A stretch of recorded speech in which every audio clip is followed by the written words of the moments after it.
What's up mga kabahay ni Kuya? Good morning mga kaagila. Nandito po ang inyong Kuya Eagle Power J Bautista sa malapad na Parang, Subol, San Miguel, Bulacan.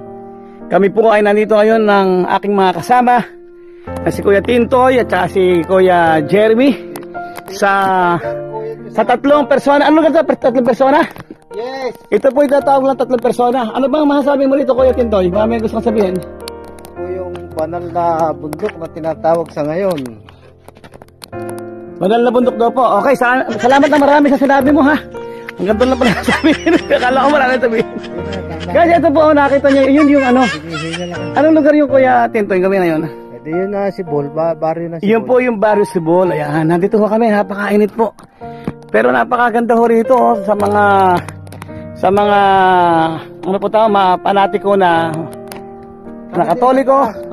Pwede ho tayong pumunta dito. Okay, kukuhanan ko habang kami maakyat. Yan, kami po ay paakyat. Ito, nakita niyo hagdan. Doon ho kami galing sa baba. Yan. Katanghali ang tapat po. Actually, galing ho kami sa farm ni Doc De Jesus sa Pantingan. Yan. At nadaanan po namin itong tatlong persona, the Mystery of Catholic Church. Yan, ayun po. Akitin po namin si Kuya Tintoy ho, palibasa ay senior citizen na, ay hingal na po. At ako naman po bata pa naman pero hinihingal na rin ako. Yan. Yan guys. Ito po ang ating tatlong persona. Yun. So ito po yung tatlong persona. O Kuya Tintoy, what happened to you? Ha? Hiningal. Meron ka bang dalang gamot? Meron. Ayan, may gamot po siya. Napakaganda ho ng lugar na ito mga kasama. Kung kayo po ay nagnanais na mag-retreat, ayan, ang muling pagkabuhay ni Jesus, dinevelop po nila ito. Ayan. Ha? Alin? Ay naku, mahaba yata yan. Ito ho yung 14 na istasyon naman. Ayan. Saan ba? Saan? Dito? Yan ang una. Yan po ang first station. Ang huling hapunan. Tapos sandali lang at baka aking madapa. So guys, ikutin po natin ang 14 yan? 14 na istasyon ng mga huling araw ng Panginoong Jesus dito sa mundo ng araw. Ito po yung first station na tinatawag ang huling hapunan. Ayan. Ayan guys, ito na tayo sa ang pagdurusa. Second station, ang pagdurusa ni Jesus sa halamanan. Ayan. Okay, bakit ho tayo paakyat? Ano sa sunod na istasyon, Kuya Tintoy? Third station is Jesus, sa harapan ng Sanhedrin. Ayun, si Jesus sa harapan ng Sanhedrin. Doon po siya ilitisin na. Okay? Fourth station. Paghampas at pagputong ng koronang tinik. Ayan, tingnan, pakita natin. Fourth station, ang paghampas at pagpuputong ng koronang tinik. Ayan. So, dire-diretso po tayo. 10 pa po. Tayo po ay nakaka-4 na. And this is our 5th station. 5 istasyon tinanggap ng Panginoong Jesus ang kanyang krus. Dali lang. Hindi ho siguro ito hinihingal. Ako ho hinihingal.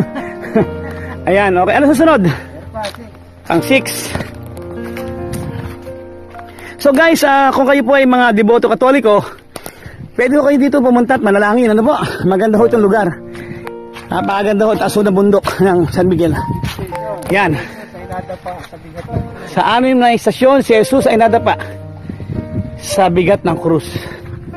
Okay?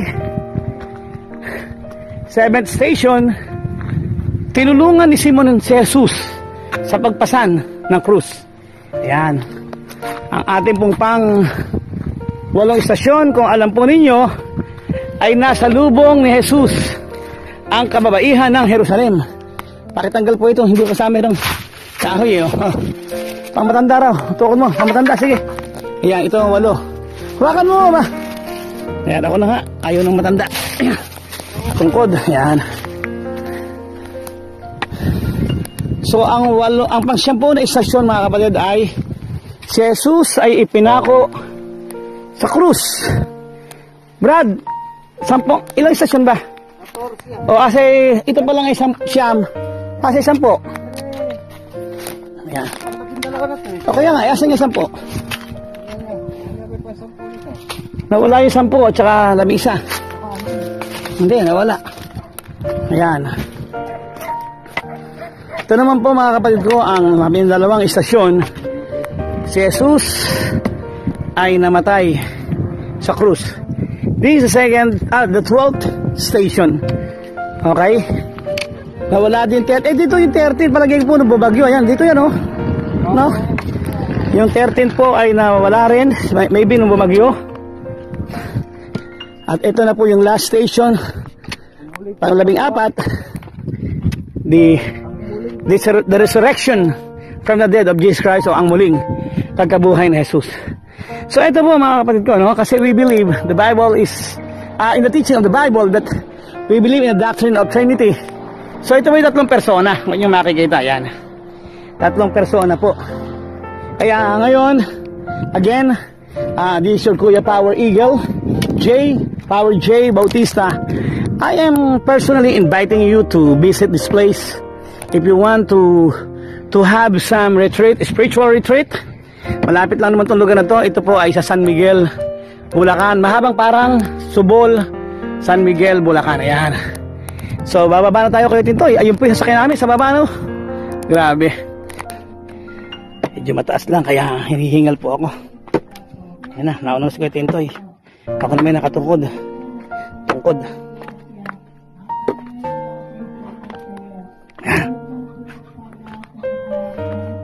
May misa po yata. Mga debotong may misa. Mayroon po yatang mixing pagmimisa sa simbahan po ng 3 persona. Ayan.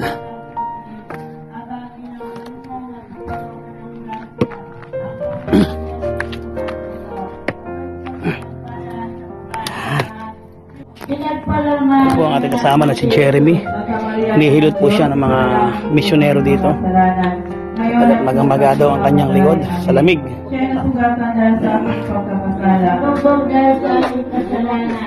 Aba, Ginoong Maria, napupuno ka ng grasya. Hi, Jeremy. Ang Panginoon ng Diyos ay sumasayo. Bukod kang pinagpala sa babaeng na. Meron po dito mga souvenir items. Ayan, makabili ho ako. Ayan o. 3 lang ho, 100 for donation lang. Ngayon ang po kami mamatay. Amen. Ayan, may mga bata na mamasyal. Mamasyal ba kayo? Mamaya, bili kayo ha. Sige, okay. Sige lang. So, may mga estudyante. Saka saan ko? St. Paul? Okay, St. Paul sa San Miguel. Ayan. Right. So, ayan na. Hindi tayo pwedeng magingay at may misa. Nagnonobena sila. Ayan.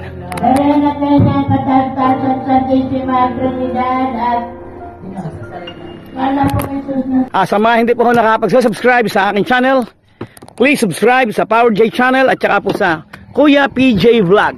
God bless you. More power. Keep safe and stay healthy.